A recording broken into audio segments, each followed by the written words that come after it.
Welcome to Point Fortin, a little big place, rich in history, resources, and talent. But for years, its residents have felt disconnected, neglected. The people that live in Point Fortin, especially there, is people don't speak. Anything come to them, they take it. They don't talk out, they don't say the problems, they keep the problems inside. But sometimes the frustrations do boil over. In August last year, for 2 days, residents blocked several points along the southern main road between La Brea and Point Fortin with burning debris. They complained of bad roads and poor social services. The protest action brought traffic to a halt, crippling the flow of vehicles to and from Point Fortin.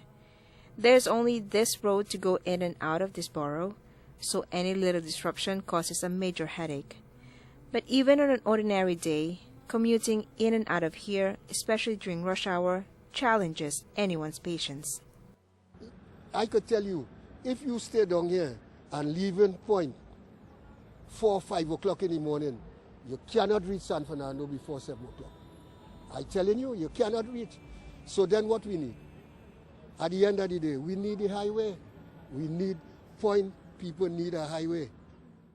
A request that is proving to be complicated and elusive.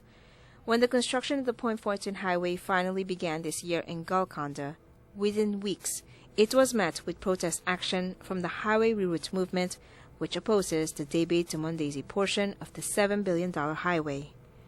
For several weeks, the construction has been halted, and it only resumed after the National Security Minister ordered the movement's camp demolished.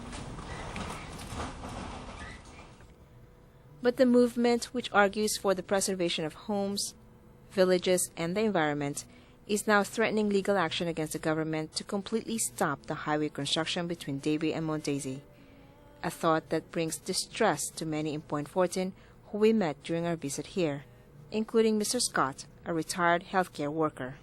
That will be detrimental to the people of Point Fortin. Almost everybody upset about this. And I am one, now I speaking frankly, I am one that is upset about this. For the sense of traveling. Now, people, when traffic on the road from, well, let me say from La Brea to San Fernando, some of the people first it have traffic jam. And if salt water coming up on the creek, well, it goes again. And an ambulance coming, they're not pulling on the side. Still, Mr. Scott, like many, sympathizes with the highway reroute movement. There should come to some mutual understanding, because if the government is relocating them, you cannot relocate somebody. You cannot relocate somebody. All right, they can't put them in Beetham Estate. They can't bring them in La Brea down here, in a rural place. They have to find somewhere suitable for them where they will be satisfied. Mr. Scott's sentiments and frustrations may be shared by many from here, but there are still some who told us that they can do without the highway. What they need is a better hospital, better schools, paved roadways. But the fact is, the highway is being built, and with every tree that gets uprooted, with every house or camp that gets demolished, with every family that gets relocated, separated, and with every passionate cry that gets muted by the sound of these heavy machinery, comes with it many differing opinions and all the troubles with change.